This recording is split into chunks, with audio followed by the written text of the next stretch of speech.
یعنی جو ٹیکس کٹوا دیتا ہے اس کو جو سیلڈ کلاس ہے اس کو آپ اتنا زیادہ ہراس کرتے ہیں اور اتنے زیادہ نوٹسز بھیجتے ہیں، تو ایف بی آر کو بالکل ریفارم ٹھیک کے نہیں پہلے ہے ریسٹرکچر سر، ٹائم کم ہے اسٹینڈ بائی، ٹائم کم ہے، آپ میرے ساتھ ہیں عابد سلیری صاحب. سر لاسٹ کویشچن میں چاہتا ہوں ذرا آپ مفصل آنسر ہمارے ناظرین کو دے دیں، کیونکہ حالات جو ہے وہ ہر گزرتے بلکہ دن نہیں اب تو گھنٹے کہنا چاہیے خراب ہو رہے ہیں.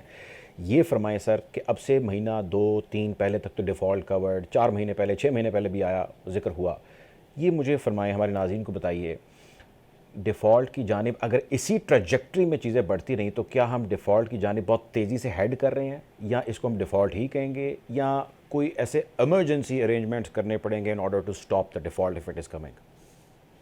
جی ڈاکٹر صاحب، یہ تو اس کو ٹیکنیکلی آپ کوئی بھی نام دے دیں، لیکن 30 جون تک ہمیں جو پیمنٹس کرنی ہے، آج ہمارے جو ساتھی ہیں اسٹیٹ بینک کے وہ $3 بلین سے نیچے چلے گئے ہیں. جی $3 بلین سے نیچے جانے کا مطلب یہ ہے کہ اب آپ کے پاس 3 ہفتے کی بورڈ کے بل کے جو رقم رہ گئی ہے، اور اگر آپ اس مہینے کے اینڈ تک کی اپنی پیمنٹس دیکھیں تو ہم ایکسپیکٹ کر رہے ہیں کہ چائنا سے کچھ رول اوور ہو جائے گا، لیکن ہونے کے باوجود تقریباً $900 ملین جو ہے وہ ہمیں مزید دینے ہوں گے. تو اگر آپ کا رول اوور ہو بھی جاتا ہے تو آپ کے پاس جو ٹوٹل ریزروز رہ جائیں گے وہ تقریباً $2 بلین کے لگ بھگ ہوں گے.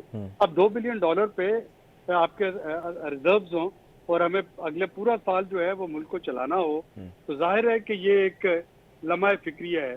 اگر آپ کا فوری طور پہ اللہ نہ کرے ڈیفالٹ ہو، لیکن اگر فوری طور پہ اس پہ آپ نہیں بھی آتے تو لوگ ڈیفالٹ ہو جائیں گے، چونکہ جتنا آپ کا پریشر آئے گا، ڈالر کی مانگ بڑھے گی، اتنا روپے کی ویلیو کم ہوگی، اور جب روپے کی ویلیو کم ہوگی تو ہم سب جتنے بھی پاکستانی ہیں ہماری قوت خرید کم سے کم تر ہوتی جائے گی.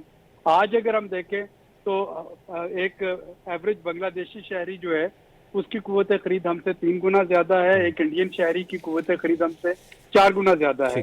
انڈیا میں 82 روپے کا ڈالر ہے، بنگلہ دیش میں 102 روپے کا ڈالر ہے، اور آپ کے پاس 300 روپے کا ڈالر ہے. تو یہ حکومت ٹیکنیکلی ڈیفالٹ کرے نہ کرے، جتنی تیزی سے ہماری یہ پرچیزنگ پاور کم ہوتی جا رہی ہے، ہم سب خدا نخواستہ ڈیفالٹ کے دانے پہ ضرور پہنچ جائیں گے. بالکل ٹھیک ہے، بہت شکریہ جی. پروگرام میں ہمیں جوائن کر عابد سلیری صاحب نے، ڈاکٹر حسنین جاوید صاحب نے، آپ دونوں مہمانوں کا بہت شکریہ. ناظرین حالات حاضرہ سے آپ کو یوں ہی آگاہ رکھیں گے. اب تک لیے اتنا ہی، اپنا خیال رکھیں. اللہ حافظ.